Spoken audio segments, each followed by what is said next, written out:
Sorry about that, everybody. A little bit of technical difficulties just cut us off there for a little bit. I believe we left off on Gavin talking about a prospect he liked in Landon Dickerson. Gavin, floor is yours. Yeah. So we got cut off, but so Landon Dickerson, he is a freaking bully in the trenches. He's ginormous. He's 6'6", 325. Like, you can't grow these dudes on trees. There's a corn-fed dudes here. He had a 91.3 overall grade on PFF, highest center last year. Like, not even close. And the thing is, he's agile for how big he is. And he played center last year, but he could totally play guard. He is one of the best prospects I've seen at stacking. He goes and gets linebackers, and he doesn't just put hands on them. He puts them in the freaking dirt. My favorite thing about him, and it's going to fit, this is why I like him for the Bengals. It's going to fit so well with Burrow if they go this route, is you can't move him like pass rushing. Like, he every time you watch film on him, there's a perfect pocket, and this is why Mac Jones is overrated in my opinion, because he always has perfect pockets and everyone's always open. But you can't push him back. Like, Mac Jones always has room to step up in the pocket. We know Joe Burrow loves to step up in the pocket. We know he loves to step up and run. Oh, it's just it'll be a beautiful pairing if they go this route. Listen to some of these insane numbers. Benched over 440 pounds, squatted over 750 pounds. That's insane. He's got all of the tools to translate. The only thing is his injury. He tore his ACL in the SEC championship game, but he's such a badass. He was tweeting out pictures the next day of like not even using crutches. Like, he's crazy. And plus side, number 69. Got to throw that in there. Yeah, huge fan of that number 69 right there. I think, honestly, if the Bengals take him, in Dane Brugler's mock that I was looking at via The Athletic today, Dane Brugler had us taking Landon Dickerson at pick 38, which is in round 2. So I could see a possible connection coming to Cincinnati, being one of those interior linemen like you're talking about. And even the way I think of him playing center or guard, if Trey Hopkins isn't back healthy off of his ACL, and Billy Price could play a guard position, next to Quentin Spain. I know Mark's shaking his head no, but Mark, you have to understand. Mark, you have to understand we had Jim Turner and not Frank Pollock. I know, but man, I know, but there were some of the things I saw from Billy Price last year that I was like, I don't care who is coaching you, what happened to you, what are you doing? You're just whiffing now. But that's besides the point. But I do think there's a chance that Dickerson, a lot of people have Dickerson still rated as like number one interior, like him and Wyatt Davis. And I don't know, did you see him in Alabama's pro day? I know he didn't really do anything, but did you see him photobomb? Yes, I did see that. The dude was doing cartwheels. I think he's going to be fine for now. That's another thing is all of his teammates love him. Everyone says he's a leader. He's a great locker room guy. Like, I know for sure he would fit in great in any NFL locker room. Uh-huh. Yeah, but I do think his injury is going to be able to push him back. Like, there's a chance he could fall if people are scared of him to like the third round, which would be a great pickup. Yeah, I mean, if he, like in Dane's mock draft, if he falls us at 38, I would definitely. I mean, how can you say no to a guy like that? Like Mark was saying before we got cut off, he's a hog. Like, how can you say no to a guy like that on your team in the NFL? Oh, those are the dudes that you want in the trenches. You just want just a bulldozer in there, just a mean dude. Yep.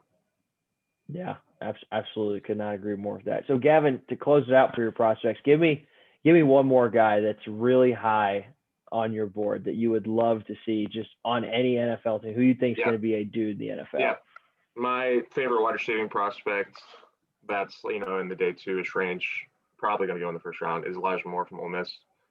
I love this dude. He's a small guy. He's 5'9", 185, but usually people like him are only deep threats, right? I don't want to say the name John Ross, but like Brandon Cooks type receiver. He can do it all. He doesn't just run deep routes. He runs, I call him slant god, because I feel like every time he catches a slant, he's off and running. He only played 8 games for Lane Kiffin last year. He had 1,200 yards receiving. And we know how those Ole Miss receivers have been recently with A.J. Brown and Metcalf. I think he's going to translate so well. He'll probably be a slot guy, but I could see him also being the number 2.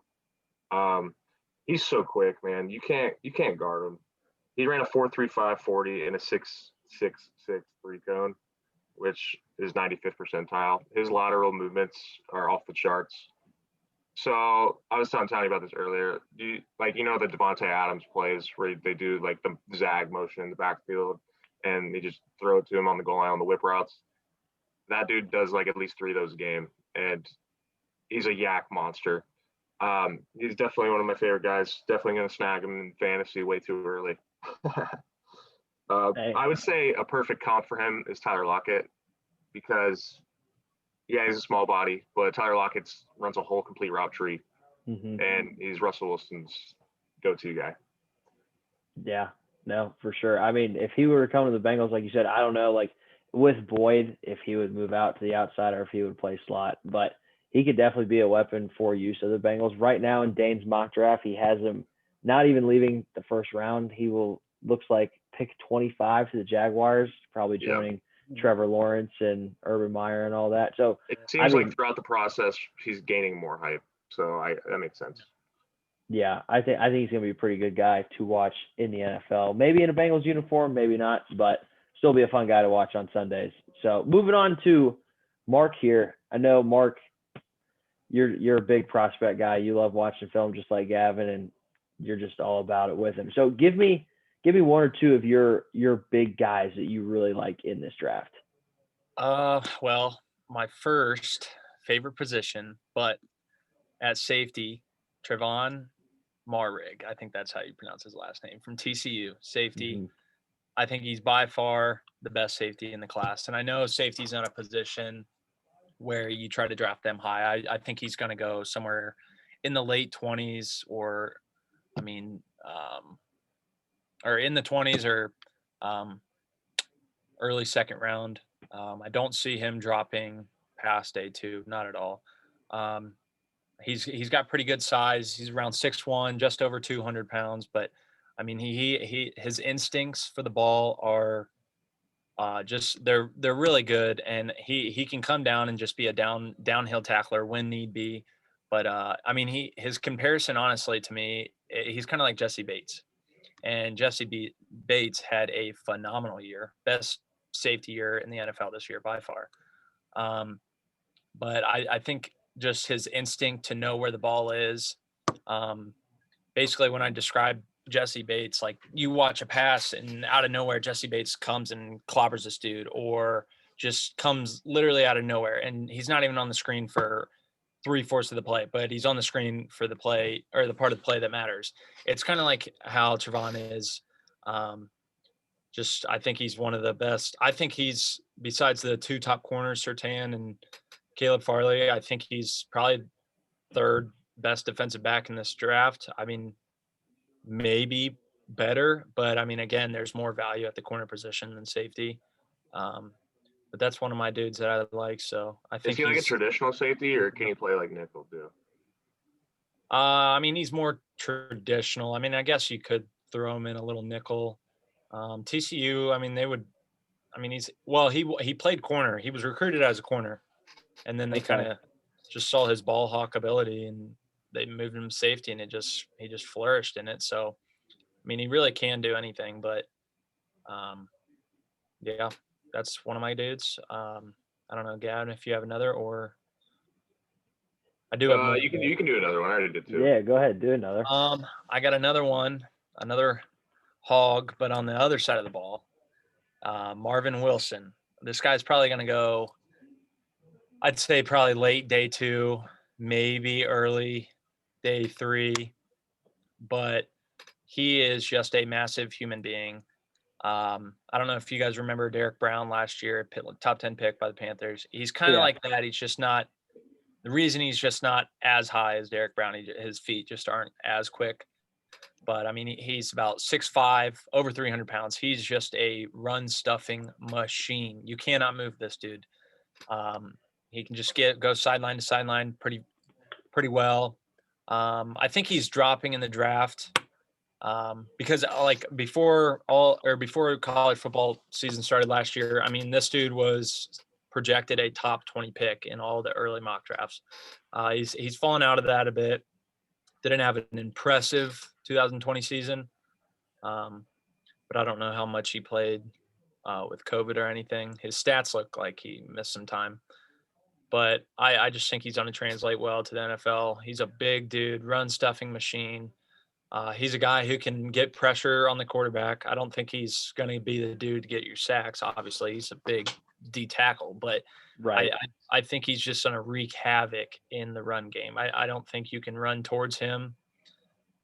If you watch Derek Brown, I think they're identical, except Derek Brown's just a little more athletic, but they're just two massive human beings who just you just can't run towards their side of the ball. And I think he's going to turn into a player after a year or two. People are going to realize like, hey, we got to throw a guard and a center on this if we want to run this way on him. But yeah, I mean, it's going to be hard to move him with one person, but yeah, that's just another dude that I really like. Yeah, absolutely. I don't think he has any play in the Bengals plan, but Right. No, he's absolutely. just a dude that I love. So Oh, I think he's absolutely. well in the NFL. According to Brugler's mock draft, your safety comparable to Jesse Bates, Trevon Moehrig, they got him going early second round to the Jaguars at pick 33. And then I know you and I talked about this before the show, but Marvin Wilson, he has going round 4 to the Patriots at 139, and you just think there's no shot. Way too late. I think he's the second best D tackle in this draft behind the Barmore from Barrymore. I think that's how you pronounce it. I mean, there's a big drop off after Barrymore. Like it's Barrymore and then everybody else. Well, yeah, and then you got that Levi dude from Washington. I haven't really seen much on him, but he's been getting a lot of hype. But yeah, I don't know. Maybe I'm missing something, but the dude from North Carolina State. So yeah, I've seen that as well. But I don't know. I just think, I mean, he was a high recruit, and I mean, he's just a monster human being, and I think he can translate well because he is athletic for his size. Oh yeah, absolutely. I mean, from what it sounds like, those two guys you just named off right there are going to be playing a lot on Sundays. Maybe in Bengals uniforms, like I said, you never know. But moving on to my side here of the overall prospects, I had 3, but just with time constraints, I'm only going to do 2. One guy I really like and I've watched a lot on is Patrick Jones, edge rusher from Pittsburgh.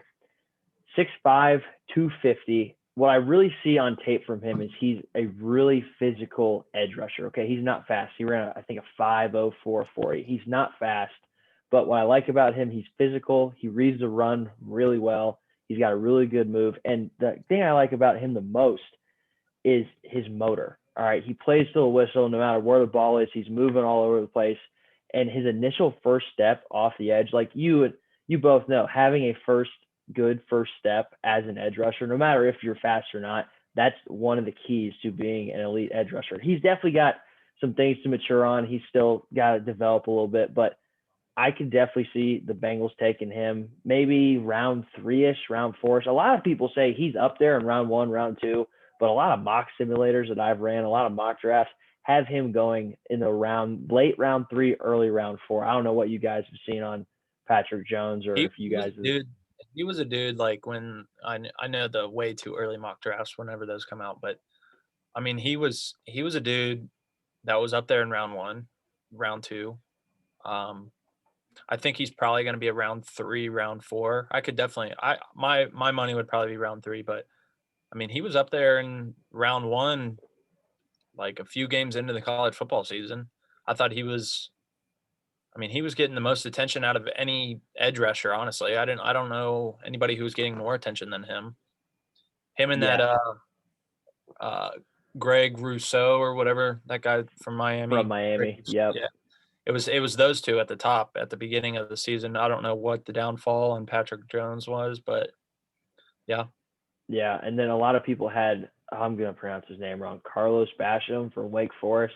They had him moving up ahead of Jones. Like, I don't know, like in all these simulators, and I've watched a lot of film on him, he doesn't look like a round 3, round 4 edge. I know you guys have both talked about how the edge class isn't as deep, but like he's still, I mean, like you said, I still think he's got to be like a round 2, round 3 type of guy. I don't know if Gavin has anything different on that, but he dropped a lot. He's like in the 10 to 15 range according to PFF and edge. But the edge class in general, it seems like there's like your 5, 6 guys at the top, and then it kind of falls off again. And there's also not like that top prospect like Myles Garrett or Clowney. Yeah. And I mean, Right. this whole draft, there's not really that defensive player who, you know, you Yeah, don't have Chase You would Young say or- Parsons is that guy, and he plays linebacker. Yeah, So I would say the only legit guy that's a can't miss is because corners you never know. I mean, unless you have just a Jalen Ramsey who you know is just so physically gifted. But I mean, corner they can be so good in college. We've seen it, and then they're just a total bust. They just can't translate. But I think the one guy who's just a can't miss on the defensive side of the ball is Micah Parsons. I think he's gonna just be outstanding for anybody he goes to. Yeah, but in terms of like all the D tackles, all the edge rushers, I don't see anybody who like a Chase Young, where you just know you knew Chase Young was going to be good in the NFL. You Right. just, Oh yeah. he just looked like he should have been able to go to the NFL 2 years ago, you know. But I mean, the thing is, there's not that top talent this year, but these guys are going to go off the board quick because there's not that many of them. So, like, I wouldn't be surprised if, Kwity Paye, Jason Owe, Ojulari, and one of the Miami dudes all go in the first round. Yeah. And I'm interested to see how the Bengals address it because, like, they definitely could invest in some edge. So, I don't know. Oh, they definitely I think, I mean, first off, you can never have too much depth on either side of the line. Oh yeah. And I think the Bengals need to get some linebackers or edges in the draft. We'll see how DJ Reader's coming off injury, but yeah, I think you definitely need help. I know you like Sam Hubbard, but I don't think he's going to be the type of dude to be like, oh, he's going to take over a game right now. He's going to be unblockable right now, you know? Right. And same with Hendrickson. I know, like, I mean, I get the signing. I think it was a little much, just because I think most of his productivity came in a stack Saints lineup or defensive lineup to where like he was almost forgotten. But I tell you what though, if he does play the way that he played last year, he's going to have a huge impact on the Bengals. He's going to be their best defensive rusher by far. But I mean, we can only hope for that. Hopefully someone takes over. We just have that one dude where you can just be like, he's unblockable right now. He's wrecking the game. That's what you want as a game wrecker. And the Bengals just don't have that right now, and hopefully it comes soon.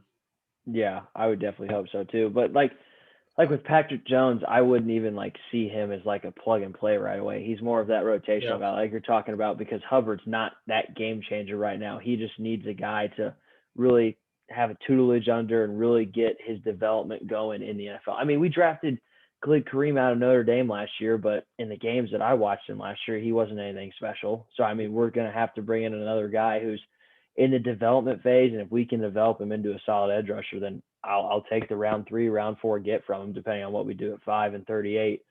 But one of my final guys that I really like, I might butcher his name too here. It's DME Brown, wide receiver from North Carolina, 6'1", 185, around 4'4", 640.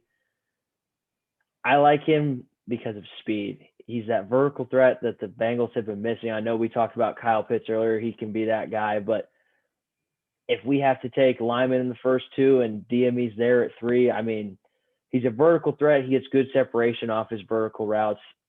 20 yards per catch in 2019 and 2020. 20 yards per catch. I mean, he's one of those guys where Gavin was talking about Elijah Moore, who you see just off a slant and get quick. He's one of those guys like off a curl, off and out. Once he gets the ball, he gets up and he gets quick. I think he's just one of those guys that propelled at UNC. He's one of those vertical guys.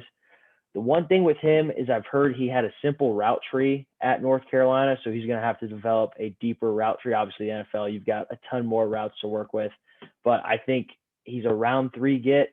late round 2 guy, because obviously I think Marshall and a couple other guys are ahead of him, but he's definitely one of the sleepers in a vertical wide receiver that I think could definitely propel the Bengals offense if we had to take him in round 3.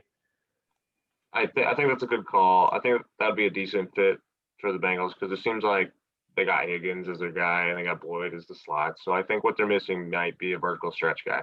So I think that'd be a good fit. And he does have the tools to do it. He's fast as shit. He's young. He has a recipe to explode potentially. Yeah, I would definitely agree Yeah, with that, Mark. I've seen him climbing up draft boards as we get closer to the draft. Seen him just doing nothing but moving up. So my prediction, I bet he's around late round 2, maybe. But I mean, again, it's hard. Like I said earlier, this receiver class is so deep. I mean, you got eight dudes who could potentially go in the first round. Literally. I mean, you got Smith, Chase, Waddle. I'd throw Kyle Pitts in the wide receiver class. I mean, I know he's a tight end, but I throw him in the wide receiver class. Yeah, I would too. You got Bateman from Minnesota, Rondale Moore, Elijah Moore, Tony from Florida. Yeah, Tony's gonna be really good. Terrence Marshall too from LSU. All those, Terrence Marshall I've seen going in the late first round. You just have so many dudes. Whereas like if there was nobody, Brown could maybe be jumping to like early second round just because it's just the way it fell this year. It's just that the receiver classes. We thought last year's was deep. This year is 10 times deeper. It's very deep. There's also several small school guys, and some of these small school guys that you've never heard of. Yeah, they'll jump out. And they'll just immediate impact. You always have those dudes in the draft who, I mean, go undrafted or late. And hopefully the Bengals can find a gem, like the Jaguars undrafted James Robinson last year. And the dude was, I think, 4th in fantasy points last year. Like that's just unheard of. He balled out. He was a stud. Yeah. So like hopefully the Bengals can just find a gem at some position where he's just excels in training camp, and then they throw him in the mix, and it's like he's been in the NFL for 5 years. Yeah, I mean that's the hope for sure. I mean, hopefully, I thought last year's draft we did really well on, getting T. Higgins a first round receiver like you're talking about that dropped to round 2. He should have been round 1. I don't know where that whole process was with T, but like you're saying, and even what I think of too this year is, I mean, we've got a lot of teams who are in need of quarterbacks. I think if we didn't have as many teams in need of quarterbacks or other positions, we would have a lot more wide receivers going in round 1. Would you guys agree with that? Oh, absolutely. I think there's going to be a lot of wide receivers going in round 1 regardless, just because they're talented and it's an important position to invest in. Yeah, for sure. I bet I'm going to put an over-under on it. Like probably 4.5 or 5. Counting Pitts, you got. If you count Pitts, that's like 6. I'd say the over/under is 6. Over/under at 6. Okay. Or 5, and I'm gonna say 6 go in the first round. Okay. If you're counting Pitts, then Pitts, Waddle, Smith, Chase. That's a guaranteed 4. Yeah, and then Bateman. I bet you Bateman and Elijah Moore. You're gonna have 2 more. Yeah, that's easy. Yeah. But I maybe mean, you could see like maybe 8 wide receivers go. But like I'm saying, in terms of the Bengals, this works out so well for them because if they decide to go pass catcher at 5, then I bet you there's going to be more run of wide receivers in the first. So there's going to be more offensive linemen available in the second to take, and vice versa if they go Sewell. So it's just those tackles, man. There's only about 4 tackles who are, I think, legit, where I think that you can start them day 1. I don't see any of them falling all the way to 38 though. But yeah, I mean, there are plenty of offensive linemen if we decide to go to the Pitts Chase direction. I think it's going to work out either way. I think the Bengals' first 2 rounds, unless they just brutally mess it up, which would be just incredible if they did. I don't see that happening. It's just The- too deep in those two fields to mess it up. But I think it's Right. going to work out either way. Yeah, the only way you absolutely mess it up is if you have a draft like, I know it would be two different positions, but like a Cedric Ogbuehi and a Jake Fisher back to back. That's the only way you mess it up. And with the depth and the talent, there's just no shot you can mess that up this year. I know those are the exact same position, but you guys get what I'm saying. Like the talent and all, like you can't mess this up at 5. Yeah. You really can't mess up. And I mean, unless you have an absolute blunder. But like we said, I don't think we see that happening. I think 2 weeks from now, I think we're gonna have a solid draft. I hope we get Pitts at 5. I know Mark's rooting for Penei Sewell, which your prerogative. You go right ahead and root for Penei Sewell. But so we'll see how it goes in 2 weeks. I'm excited. Stay tuned on Twitter. I'll be giving updates with whatever goes down. That's going to do it for us today on episode 27. Mark, Gavin, I want to thank you guys so much for coming out today. I had a blast talking draft. And 2 weeks, boys. 2 weeks. One of the best times of the year. I'm looking forward to it. Thanks, Tony. I'm excited. I think I might attend. It's in Cleveland. Oh, get some tickets and Dude, go up there. oh my gosh. I might just go check it out. Yeah. That would be pretty Thursday awesome. night, nice Thursday night up in Cleveland. Yeah. Ain't nothing better. But a couple announcements before I let you guys go. So releasing Saturday, I'm writing an article on the Bengals Ring of Honor. Paul Brown and Anthony Munoz are two of the guys in the inaugural Bengals Ring of Honor. If you're a season ticket holder, you get 1 vote for a player. They're giving in 2, but I'm not a season ticket holder. So I am going to give you guys who I think should be the next 2 guys in the Ring of Honor and why they deserve to be there for the inaugural class. And then in a week or so, depending on how my schedule fits in with Reds baseball, my roommate and current Wilmington College teammate, Jesse Relfer, is going to join me. We're going to talk some Reds baseball, how we've done to start season, how we're hot, how we're cold, what we're going to see later throughout the year, and go from there. But boys, again, thanks so much for coming out today. I appreciate it. And tune in next time for some content weekly. We'll see you guys soon. Yes, sir. Thank you.